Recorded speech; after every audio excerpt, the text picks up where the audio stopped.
पापा से 1 लाख रुपए मिले हैं, कहाँ इन्वेस्ट किया जाए समझ नहीं आ रहा है।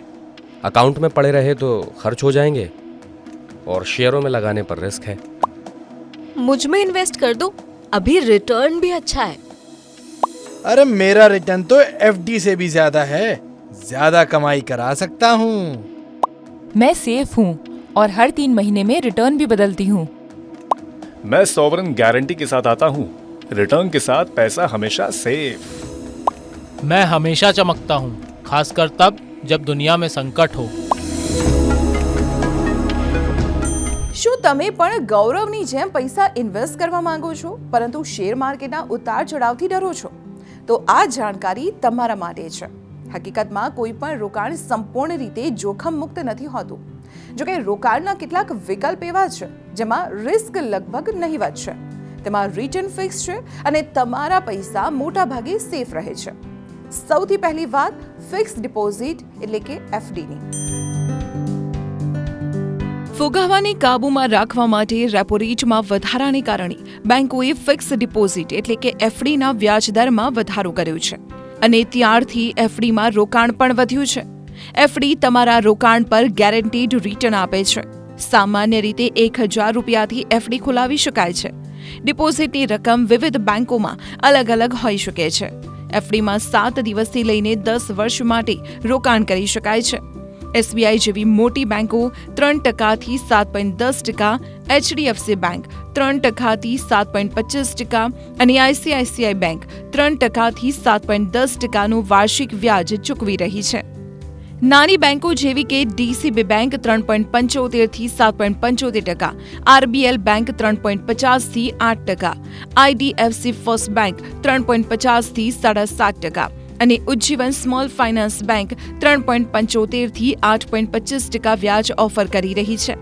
આ દરો 2 કરોડ રૂપિયાથી ઓછી ડિપોઝિટ માટે છે। વરિષ્ઠ નાગરિકોને 0.50% સુધી વધુ વ્યાજ ઓફર કરવામાં આવી રહ્યું છે। બેંકોની જેમ જ એનબીએફસીસ અને અન્ય કંપનીઓની કોર્પોરેટ ફિક્સ ડિપોઝિટ એટલે કે કંપની એફડી આવે છે। આ કંપનીઓ બેંકો કરતાં વધારે રિટર્ન આપે છે। કોર્પોરેટ એફડી એવા લોકો માટે સારો વિકલ્પ છે જેઓ વધુ રિટર્ન ઈચ્છે છે। બેંક બજાર અનુસાર બજાજ ફાઇનાન્સ કંપની એફડી પર 8.60%, મહિન્દ્રા ફાઇનાન્સ 7.40%થી 8.05%, HDFC limited 7.35%, Sundaram finance company 7.25થી 7.53% અને મુથુટ કેપિટલ 7.50થી 7.75% સુધી વ્યાજ આપી રહી છે। કોર્પોરેટ એફડીની તુલનામાં બેંક એફડીમાં જોખમ ઓછું છે કારણ કે બેંકમાં તમારી 5 લાખ રૂપિયા સુધીની થાપણોનો વીમો હોય છે। કંપની એફડીમાં આવું નથી હોતું। આવા સંજોગોમાં હાઈ રેટિંગવાળી કંપની એફડી જ લો। જેમ સામાન્ય માણસ લોન માટે બેંકમાં જાય છે તેવી જ રીતે સરકાર જ્યારે પૈસાની જરૂર હોય ત્યારે બોન્ડ બહાર પાડે છે। બોન્ડના બદલામાં ખરીદનારને વ્યાજ ચૂકવવામાં આવે છે। 91, 182 અને 364 દિવસ એટલે કે ઓછી મુદતવાળી સિક્યુરિટીઝને ટ્રેઝરી બિલ એટલે કે ટી બિલ કહેવામાં આવે છે અને લાંબા ગાળાની સિક્યુરિટીઝને ગવર્મેન્ટ સિક્યુરિટી એટલે કે જીસેક કહેવામાં આવે છે। એફડી કરતાં બોન્ડ વધુ સેફ માનવામાં આવે છે કારણ કે તે સોવરિંગ ગેરંટી સાથે આવે છે। આરબીઆઈના retail direct platform, bank, post office અને બ્રોકરેજ ફર્મ પાસેથી બોન્ડ ખરીદી શકાય છે। સ્ટોક એક્સચેન્જ પર તેનું ટ્રેડિંગ પણ થાય છે।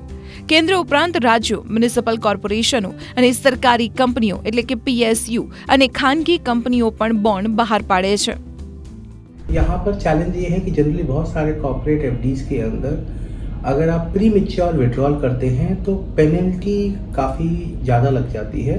तो वो आपको देखना पड़ेगा कि जब भी आप कोई बॉन्ड या फिक्स इन्वेस्टमेंट करें, अपने टेन्योर को अपने रिक्वायरमेंट से मैच कराने की कोशिश करें।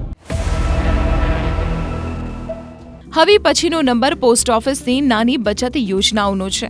તેમાં time deposit, public provident fund, national saving certificate અને મંથલી ઇન્કમ સ્કીમ જેવી યોજનાઓ આવે છે। ટાઈમ ડિપોઝિટ એ ફિક્સ ડિપોઝિટ જેવી જ હોય છે। 1 વર્ષની ટાઈમ ડિપોઝિટ પર 6.9%, 2 અને 3 વર્ષ પર 7.7% અને 5 વર્ષની ટાઈમ ડિપોઝિટ પર 7.5% વ્યાજ છે। 1000 રૂપિયાથી ખાતું ખોલાવી શકાય છે। જમા કરાવવાની કોઈ મહત્તમ મર્યાદા નથી। પબ્લિક પ્રોવિડન્ટ ફંડ એટલે કે પીપીએફમાં હાલમાં 7.1%નું ચક્રવૃદ્ધિ વ્યાજ એટલે કે કમ્પાઉન્ડ ઇન્ટરેસ્ટ મળે છે। એક વર્ષમાં લઘુત્તમ 500 રૂપિયા અને મહત્તમ 1.5 લાખ રૂપિયા એક સાથે અથવા હપ્તામાં જમા કરાવી શકાય છે. આમાં 15 વર્ષનો મેચ્યોરિટી પીરિયડ હોય છે. નેશનલ સેવિંગ સર્ટિફિકેટ એટલે કે NSC-માં 7.7% ચક્રવૃદ્ધિ વ્યાજ મળે છે. આ ખાતું 1000 રૂપિયાથી ખુલે છે. તેમાં ગમે તેટલા ખાતા ખોલાવી શકાય છે અને ગમે તેટલી રકમ જમા કરાવી શકાય છે. તેનું મેચ્યોરિટી પીરિયડ 5 વર્ષનો છે. મંથલી ઇન્કમ સ્કીમ એટલે કે MIS-માં સિંગલ એકાઉન્ટમાં મહત્તમ 9 લાખ રૂપિયા અને જોઈન્ટ એકાઉન્ટમાં 15 લાખ રૂપિયા જમા કરાવી શકાય છે. આમાં 7.4%નું વ્યાજ છે જે દર મહિને મળશે. આ સ્કીમ 5 વર્ષ માટે છે. ઓછામાં ઓછા 1000 રૂપિયાથી ખાતું ખોલાવી શકાય છે. आज के टाइम पे ट्रेजरी बिल्स 6% के आसपास अवेलेबल है और गवर्नमेंट बॉन्ड 7.1 to 7.32 के आसपास अवेलेबल है जो सेंट्रल गवर्नमेंट सिक्योरिटीज़ हैं. तो अगर आप सेफ्टी पॉइंट ऑफ व्यू से देखेंगे तो सबसे safe investment central government bond और ट्रेजरी बिल्स है. आप डेट के अंदर बॉन्ड के अंदर जो लास्ट तरीका जो है वो आप म्यूचुअल फंड के थ्रू रख सकते हैं. पहले इसके ऊपर टैक्स इंसेंटिव था बट आफ्टर 27 मार्च कोई भी टैक्स इंसेंटिव नहीं है. तो जो टैक्स आपको लगेगा, आपको इंटरेस्ट आएगा वो टैक्सेबल होगा आपकी इनकम के हिसाब से. तो अभी चाहे म्यूचुअल फंड हो, बॉन्ड्स हो, NBFC पेपर हो या गवर्नमेंट बॉन्ड, सबका टैक्सेशन सेम है. तो जो भी आपके रिक्वायरमेंट के हिसाब से मैच कर सकता है, आप चारों में से कोई भी ऑप्शन देख सकते हैं. નાની બચત યોજનાઓના વર્તમાન દરો 30 સપ્ટેમ્બર 2023 સુધીના છે. સરકાર દર 3 મહિને તેની સમીક્ષા કરે છે. આવી સ્થિતિમાં વ્યાજ દરો ઘટી શકે છે અથવા તો વધી શકે છે. 5 વર્ષની ટાઈમ ડિપોઝિટ, PPF અને NSC-માં રોકાણ કરવા પર આવકવેરા કાયદાની કલમ 80C હેઠળ કર મુક્તિ મળે છે. तो मेरा ये मानना है कि अगर आपके पास ज़्यादा इंटरेस्ट रेट अगर बैंक में आपको मिल रहा है तो मेरे हिसाब से आपको बैंक तक रिस्ट्रिक्ट करना चाहिए. 15 साल के PPF लॉकेट मेरी नज़र में not be a good instrument. 15 साल के लिए आपको इक्विटी जैसे इंस्ट्रूमेंट ही देखना चाहिए. तो अगर आपके पैसे की रिक्वायरमेंट अगले 6 महीने, 1 साल, 3 साल, 5 साल में है तो आप डेट इंस्ट्रूमेंट कीजिए. वो सारा पैसा डेट में ही रखिए, आप इक्विटी में प्ले मत करिए. और इसके अलावा जो पैसा होता है वो आप हाइब्रिड फंड, म्यूचुअल फंड या इक्विटी में कीजिए जिससे आपके पैसे की बेटर ग्रोथ होगी. ખાસ કરીને દુનિયા જ્યારે મોંઘવારી, વ્યાજ દરમાં વૃદ્ધિ અને યુદ્ધ જેવી અન્ય વૈશ્વિક અનિશ્ચિતતાઓમાં ફસાયેલી છે ત્યારે ગોલ્ડ એટલે કે સોનાને સુરક્ષિત રોકાણ માનવામાં આવે છે. છેલ્લા 1 વર્ષમાં સોનાએ લગભગ 12%નું રિટર્ન આપ્યું છે. કિંમતોને જોતા સોનું દરેક વ્યક્તિ ખરીદી શકતી નથી. આવી સ્થિતિમાં સોવરિન ગોલ્ડ બોન્ડ એટલે કે SGBમાં રોકાણ કરી શકાય છે. તેમાં વાર્ષિક 2.5% વ્યાજ મળે છે. 1 ગ્રામથી માંડીને 4 કિલો સુધી સોનું ખરીદી શકાય છે. RBI SGB સ્કીમ લાવે ત્યારે તમે બેંક અથવા પોસ્ટ ઓફિસની શાખામાં અરજી કરી શકો છો. ઓનલાઈન અરજી પણ કરી શકાય છે. સોવરિન ગોલ્ડ બોન્ડનું સ્ટોક માર્કેટમાં ટ્રેડિંગ થાય છે. ત્યાંથી પણ તમે તેને ખરીદી શકો છો.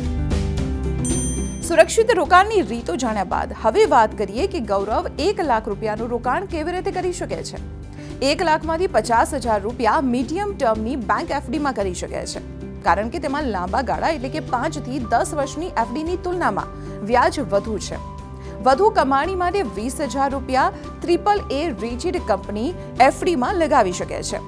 20,000 રૂપિયા PPFમાં નાખી શકે છે અને દર વર્ષે તેમાં થોડું રોકાણ કરતા રહો જેથી ખાતું ચાલુ રહે અને રિટાયરમેન્ટ માટે એક મોટું કોર્પસ ઊભું કરી શકાય.